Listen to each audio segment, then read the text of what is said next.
Before we begin, let me just say, this video isn't made to bash Identity V or throw shade at the devs. Not at all! I'm making this because I genuinely care about the game. Identity V has been one of my favorite horror games for a long time, alongside a few others that, well, have had their own interesting updates this year too. Maybe I'll talk about those games later when the time comes.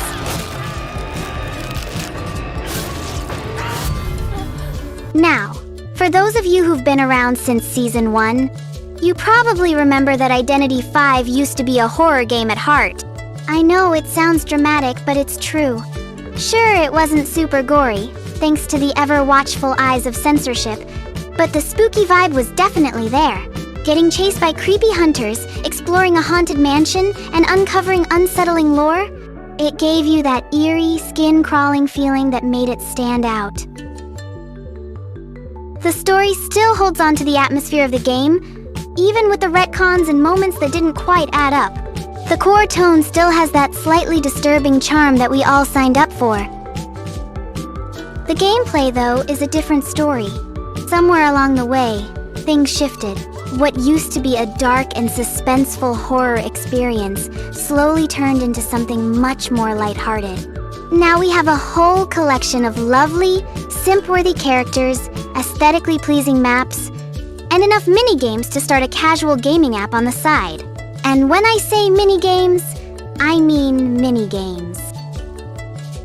We've got Among Us-style deception, rhythm games, puzzles, and even what appears to be a dating simulator if you squint hard enough. And just when I thought I'd seen it all, they announced a new mode coming out this month. A shooting game. Like, actual third-person shooter mechanics? Imagine Fortnite, but in Identity V. That's what's coming soon enough. Seriously, guys, at this point, I half expect the next mode to be a cooking contest or a farming sims. So yeah, calling this a horror game now feels a bit generous. It's more like a buffet of genres, where horror is just one tiny dish in the corner. But I'm not here to rant. I've long accepted that the game is evolving. Whether that's a good thing or not depends on who you ask and how you see and accept it. Personally, I just miss the old creepy atmosphere a little, but maybe that's just the nostalgia talking. Anyway, today, I want to talk about how Identity V seems to be walking the fine line between horror and something new, entirely. Is it still horror, or has it become a genre-blending playground with occasional jump scares? Let's dive in and see where we stand.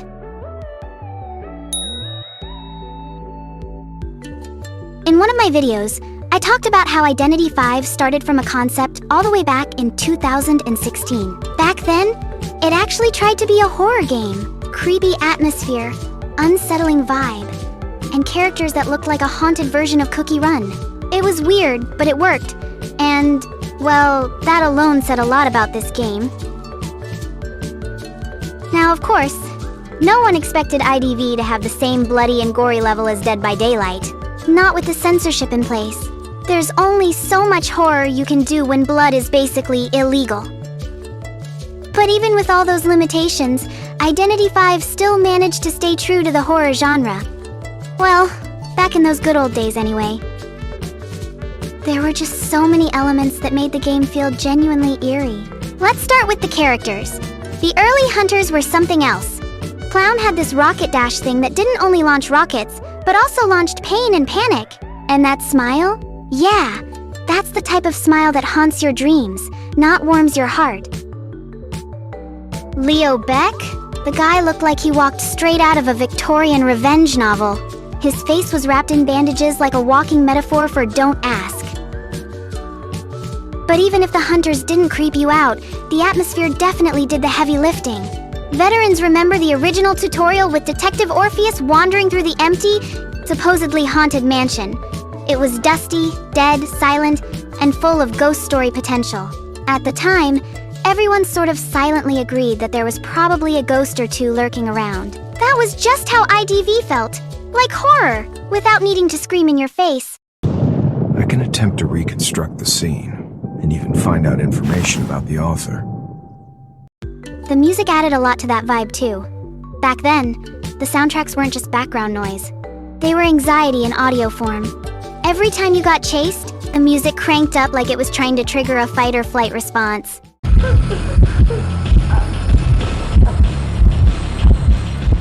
What about the maps? Well, the maps were full of spooky little details. Lore nerds already know this, but there were some genuinely creepy concepts hidden in there. Red Church once had a design where bodies were hanging in the courtyard. Casual. Sacred Heart Hospital's beta version had a body that moved on its own, because clearly decoding wasn't stressful enough. I still remember decoding alone, in a dark corner, hearing the heartbeat getting louder, and feeling like I was in an actual horror movie, with lag. And that eerie feeling wasn't just from gameplay. The early lore pulled its weight too. In the prologue and early stories like the Time of Reunion, the atmosphere stayed thick. There was this strange little girl Orpheus kept seeing in the mansion, and for the longest time, fans assumed she was a ghost. Turns out she was more of a memory, or trauma, or both. It doesn't matter which one at this point. Even the ads back then stuck to the genre. They were doing full-on horror trailers with tension, darkness, and the occasional jump scare. You'd be watching a video at night, and suddenly, clown jumps out of nowhere.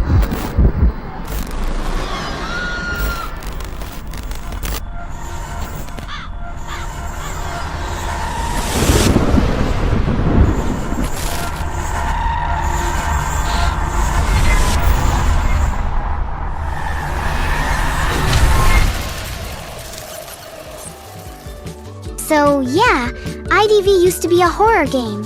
It had the characters, the music, the maps, and the lore to back it up.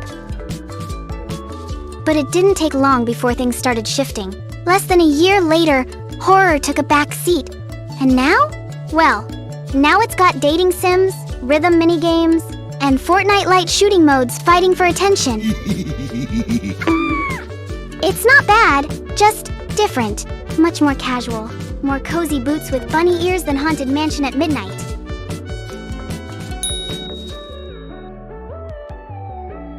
Let's talk about 2019, the year IDV said, "You know what? Maybe horror isn't everything," and decided to start experimenting. And by experimenting, I mean bringing in Persona 5 for a crossover. Before this, IDV still had that Junji Ito crossover. Yes, the one where everything was creepy, cursed, and just the right amount of disturbing. They even brought that collab back in 2024, which, by the way, caused what I can only describe as a stock market crash in the IDV community. Now, back to Persona 5. The collab no one saw coming, yet somehow everyone was living for.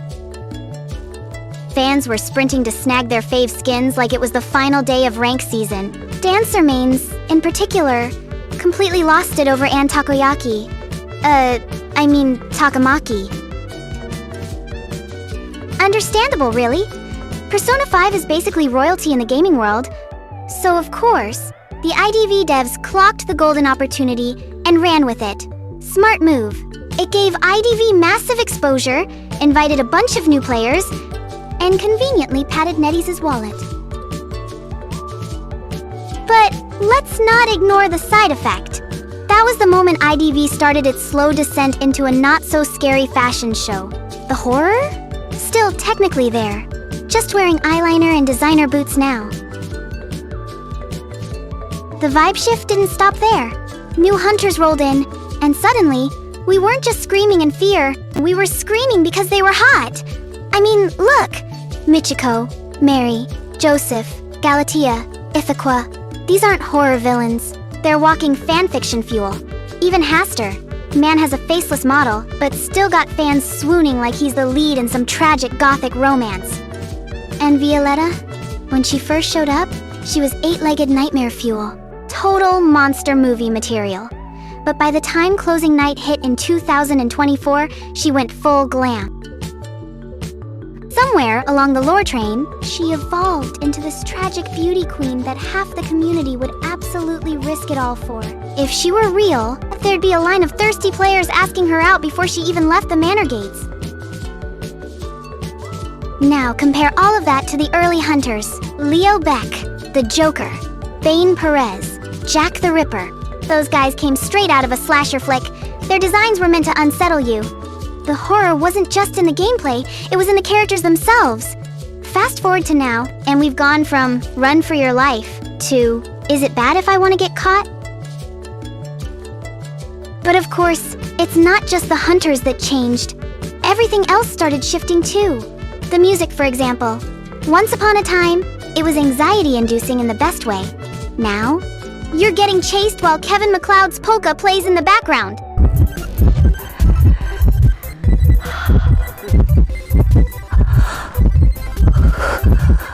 It's giving haunted house, but with clown shoes. Not scary, but hilarious. Still, props where they're due. The soundtrack is top tier. From intense violin stabs to emotional piano ballads, the devs went off. But to be honest, when your background music could double as an indie film score, the horror vibe is officially in its flop era. And those maps? Same story. Early maps like Arms Factory, Red Church, and Sacred Heart Hospital had that abandoned asylum aesthetic down to a science. Fast forward a few years, and we're galloping across Kryberg Racecourse like it's Derby Day. Stomped by a horse, tricked by Evelyn, and somehow still having fun. And don't even get me started on Chinatown. It's beautiful, sure, but scary? Not really. Put it next to the White Sand Street Asylum, and tell me the tone hasn't done a full 180. And then, the skins. At some point, the devs collectively decided that horror was out, and cute was in. Take Joseph, for instance. Originally, he's a terrifying, brooding figure with a creepy mirror gimmick. But fast forward a few years, and he's basically a walking amusement park mascot. He's not chasing survivors anymore. He's charming them into surrender. And I guess, in a way, that's terrifying. For his poor teammates stuck carrying the match while someone's too busy simping. Even the ads changed. Remember the old ones? Creepy visuals, suspenseful music, actual horror vibes. Yeah, now we've got slapstick comedy, exaggerated facial expressions, and enough over-the-top drama to make it feel like a parody of itself. It's fun, sure, but if you showed someone the old ads and then the new ones, they'd probably ask if this was even the same game. At its core, Identity V remains a 4 versus 1 chasing game, much like Dead by Daylight. You decode, you kite, and if things go south, you take a one-way trip to the rocket chair. But over time, the game has introduced a surprising number of minigames, ones that, frankly, don't feel very horror-like at all. Take the copycat mode, for example. It's available every day and constantly mentioned in the English One channel. This mode is basically ITV's version of Among Us, which itself takes inspiration from Werewolf. Instead of running from a terrifying hunter, you're busy trying to expose a traitor, dodge suspicion, or evading a group trial by fire. It's fun, no doubt, but the horror tension? That's long gone. It's a different kind of thrill now. It's more who's lying than who's chasing. Then there are the special event minigames. We've had rhythm games, bubble shooter-style puzzles, snake remixes, and even turn-based RPG battles. And let's not forget the social minigames, where you can invite other players to dance or chat. At one point, the game practically became a dating sim in disguise. You could flirt, hang out in the park, or casually ask someone to waltz with you on a spooky map. The vibe was less run for your life and more text me later. And now, there's the Enchanted Forest mode coming up. The trailer's already out, and it features 16 survivors split into 2 teams, trying to spray each other with water until one side is completely soaked. It's basically a water fight turned into a shooter match. Fun, energetic, competitive, but once again, it's not exactly what you'd expect from a horror game.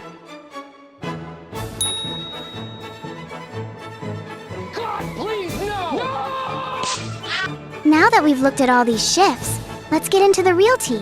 Why is this happening? Why did a once horror-focused game start turning into a colorful mashup of social hangouts, rhythm tapping, and water gun battles? Well, the truth is, we probably won't get a straight-up answer from the devs. But the signs are all there, and the reasons aren't exactly hard to guess. As mentioned earlier, Identity V is clearly shifting gears. It's no longer just about decoding in fear and escaping a rocket chair. The focus is moving towards something lighter, more action-packed, and a lot more casual. These modes don't just spice things up, they're bait. Smart, calculated bait to bring in people who would usually run the other way at the mention of a horror game. And to be fair, it works. Even if the goal isn't to widen the audience, the variety itself helps. No one wants to play the same thing every day forever. These modes break the routine, keep things fresh, and give players a reason to stick around a little longer. Now, zooming out a bit, let's talk about asymmetrical horror as a genre. It's intense, yes, but it burns out fast. The gameplay loop, which is one hunter, 4 survivors, cat and mouse chases, is thrilling at first, but also painfully repetitive. You can throw in new characters and maps all you want, but at the end of the day, it's still the same game of tag, and eventually, that wears thin. That's probably why rank matches exist in the first place, to keep people grinding for shiny titles and little badges that say, "Look, I'm better than you." It's artificial progression meant to keep people invested. But even that gets old, especially if players hit a wall or feel stuck. Frustration kicks in, and they quit altogether. Add in the balancing nightmare of making both hunters and survivors equally balanced and mutually happy, which never happens, by the way. And you've got a constant cycle of complaints. One side's always too strong, the other too weak, and the global chat becomes a never-ending vent thread. And let's not forget the occasional ping spike that teleports you from the cipher machine to the manor. Lovely, eh? All these issues stack up. So, naturally, minigames and genre shifts become more than just fun distractions, they become survival tactics. The devs aren't just being creative, they're being strategic. This is how the game stays alive in a brutal market. Now let's talk about the real villain behind the death of horror, the cute skins. Yep, all those cute, pretty, and simpable skins, even for hunters. Sounds silly for a horror game, right? But when you think about it, it makes sense. If dressing up a terrifying hunter to look like a K-pop idol sells more, then that's what the devs are going to focus on. Because in the end, money talks, and it talks loudly. Just look at the yearly popularity votes. The scary-looking characters? They're lucky to get a participation trophy. Meanwhile, the pretty boys and anime girls are winning awards and getting legendary skins every season.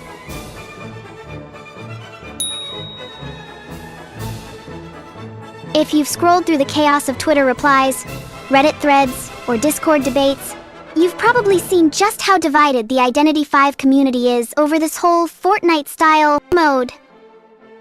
Some players are hyped, some are practically staging protests, and others, well, they just don't give a damn.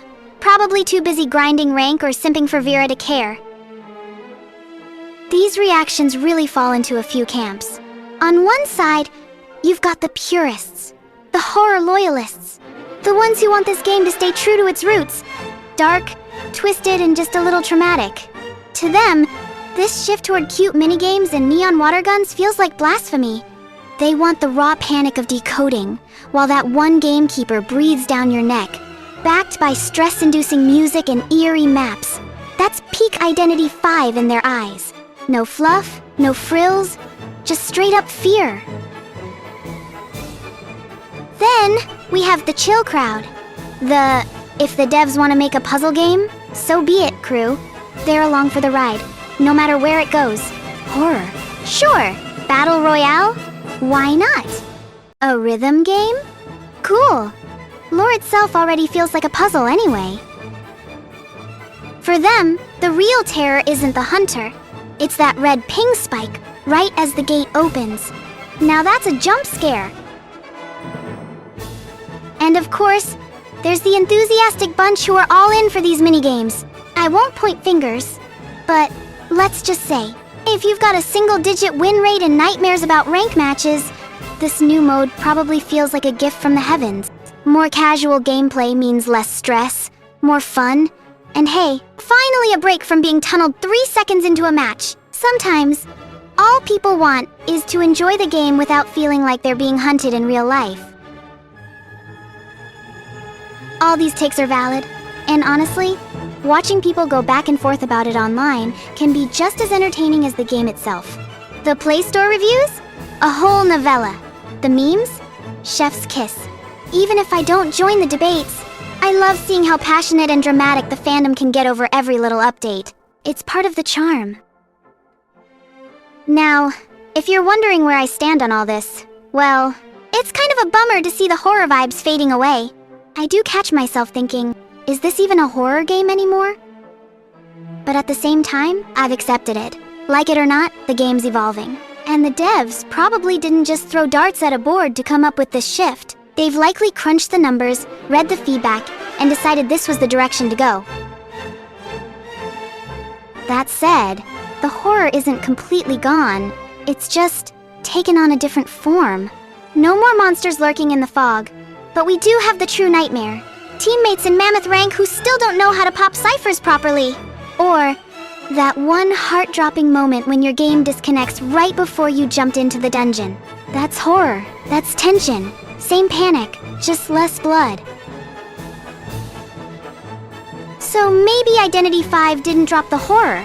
Maybe it just found new ways to terrorize us. Anyway, what do you think about all this? Especially the new Fortnite-style mode that's about to drop? Are you into it? Against it? Don't care as long as Vera gets another S tier? Drop your thoughts in the comments. I'd love to hear them, even the spicy ones. Thanks for watching. Silmina, signing off.